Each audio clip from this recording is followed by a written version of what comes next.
बिस्मिल्लाहिर्रहमानिर्रहीम। अस्सलाम वालेकुम। कैसे हैं आप लोग? मैं उम्मीद करती हूँ आप बिल्कुल ठीक होंगे। अल्लाह पाक आपको हर तरह की बीमारी और परेशानियों से बचाए, आमीन सुम्मा आमीन। आज हम कुकिंग होम में बहुत ही ज़बरदस्त अंडा छोले बनाकर तैयार करेंगे। बिल्कुल ढाबा स्टाइल इसका टेस्ट होगा और बनाने का तरीका बेहद आसान होगा। इसको बनाने के लिए आपको कोई रेडीमेड मसाला नहीं चाहिए होगा। सिंपली घर के मसालों से आप बेहतरीन छोले बनाकर तैयार कर लेंगे। बेहद आसान तरीका है और बहुत टेस्टी छोले बनते हैं। तो चलिए इसे बनाना स्टार्ट करते हैं। तो यहाँ पर सबसे पहले छोलों का होममेड मसाला तैयार कर लेते हैं। 1 टीस्पून सौंफ, 1 टीस्पून धनिया, सूखी हुई 3 लाल मिर्चें लेंगे, 1 टीस्पून जीरा लेंगे, 1 चौधरी का फूल, 1 इंच दालचीनी का टुकड़ा, 4 से 5 लौंगे लेंगे, हाफ टी स्पून काली मिर्च लेंगे और 1 टीस्पून कसूरी मेथी लेंगे। और इन सभी मसालों को हमने हल्का सा ड्राई रोस्ट कर लेना है और इसका एक पाउडर तैयार कर लेना है। और अब हम इसको मीडियम फ्लेम पर हल्का सा ड्राई रोस्ट कर लेंगे। जब इसमें हल्की सी भीनी भीनी सी खुशबू आने लगेगी तो हमने इसको ठंडा कर लेना है और मिक्सी के जार में डालना है और इसका एक पाउडर बना लेना है। और हमने इन मसालों का कलर चेंज नहीं करना है, इस बात का ध्यान रखना है। सिर्फ इनका मॉइस्चर निकल जाए, हमने इसको तब तक फ्राई करना है। तो मसाला हमारा भुन चुका है, इसे ठंडा करके इसका पाउडर बना लेंगे और हाफ कप ऑयल लेंगे और इसमें 1 टीस्पून जीरा ऐड करेंगे और साथ ही एक लार्ज साइज की प्याज का पेस्ट ऐड करेंगे। सिंपली एक प्याज ले लीजिएगा, इसको ब्लेंडर में डालकर थोड़ा सा पानी डालकर इसका पेस्ट बना लीजिएगा। अब यहाँ पर प्याज को फ्राई कर लेना है। 4 से 5 मिनट तक मीडियम टू हाई फ्लेम पर फ्राई करेंगे और अच्छी तरह से फ्राई करना ज़रूरी है ताकि जो प्याज की मिठास है वो ख़त्म हो जाए।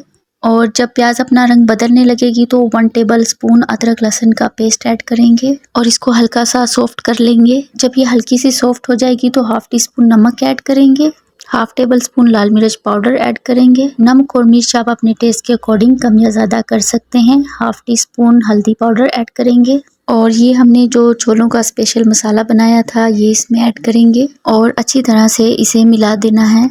और अब हम इसमें 2 मीडियम साइज़ के टमाटरों का पेस्ट डाल देंगे और इसको भून लेंगे। इसको हम तब तक भूनेंगे जब तक कि टमाटरों का पानी ड्राई नहीं हो जाता और ऑयल सरफेस पर नहीं आ जाता। जब ये अच्छे तरीके से भुन जाएंगे तो फिर हम इसमें पानी ऐड करेंगे। पानी हमने छोलों वाला ही ऐड करना है जिसमें हमने छोलों को बॉईल किया है। और अगर आपका ये छोलों वाला पानी कम पड़ जाए तो फिर आपने इसमें उबलता हुआ पानी ऐड करना है।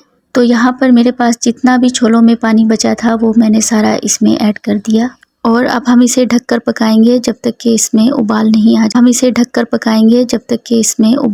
आ जाता। और जब इसमें उबाल आ जाएगा तो फिर हम इसमें बॉईल किए हुए छोले ऐड करेंगे और छोलों को अच्छे तरीके से गला ज़रूर लीजिएगा। और ये देखिए छोले हमारे एकदम परफेक्टली कुक हैं।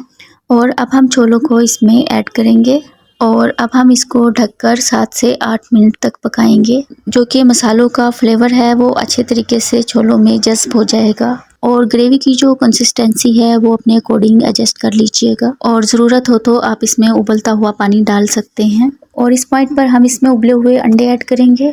अंडे आप अपनी मर्ज़ी से कम या ज़्यादा डाल सकते हैं। और अब हम इसे ढककर बिल्कुल दम वाली आंच पर 5 मिनट के लिए रख देंगे और 5 मिनट के बाद अंडे छोलों का सालन हमारा तैयार है। और अब हम इस पे थोड़ा सा धनिया स्प्रिंकल करेंगे और इस तरह से आप देख सकते हैं बेहतरीन सी कंसिस्टेंसी आ गई है हमारे छोलों की और अंडे छोले का सालन हमारा तैयार है। तो चलिए अब हम इसका एक तड़का तैयार कर लेते हैं। तो यहाँ पर पैन में मैंने 2 टेबल स्पून ऑयल लिया है और थोड़ी सी इसमें जूलियन कटी हुई अदरक ऐड करेंगे और 3 हरी मिर्चें ऐड करेंगे और इसको हल्का सा क्रैकल करेंगे और फिर अंडा छोलों के ऊपर पोर कर देंगे। लास्ट में जो तड़का लगाते हैं ना उससे छोलों का टेस्ट बहुत बढ़ जाता है। तो जब आप इसको सर्व करें तो उसी टाइम सर्विंग बोल के अंदर ये तड़का लगाएं। तो इस तरह आप देख सकते हैं हमारे बहुत ही ज़बरदस्त बिल्कुल ढाबा स्टाइल अंडा छोले बनकर तैयार हैं। तो आप देख सकते हैं हमने बाहर से कोई मसाला यूज़ नहीं किया है, हमारे घर के मसालों से ही ये शानदार अंडा छोले बनकर तैयार हो जाएंगे। आई होप आपको ये रेसिपी पसंद आई होगी। वीडियो पसंद आए लाइक कमेंट सब्सक्राइब कर दीजिएगा। दुआओं में याद रखिएगा। अल्लाह।